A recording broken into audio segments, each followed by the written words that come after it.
Welcome to the Slop Farm. Enjoy the video. In this video, I will explain how to play Sackboy, A Big Adventure. First, let's get familiar with the controls. You'll primarily use jumping, grabbing, and rolling to navigate the vibrant levels.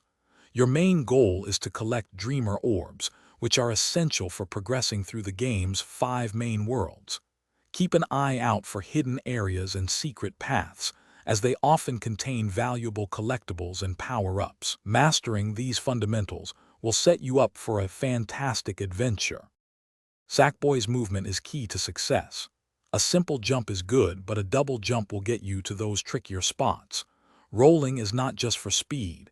It's also a great way to dodge enemy attacks and cover ground quickly. When facing foes, a quick slap attack will usually do the trick. Remember, you can also grab many objects in the environment like blocks or enemies and throw them to activate switches or clear your path. Experiment with these moves. Collecting is a huge part of the fun.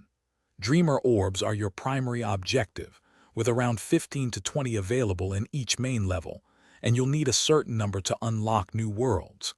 Don't forget about Collector's Orbs, which often lead to exciting bonus content.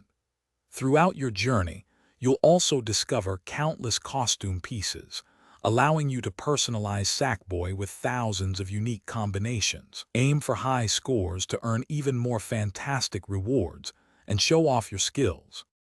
Sackboy, A Big Adventure is even more fun with friends. You can team up with up to 3 other players for a total of 4 Sackboys on screen.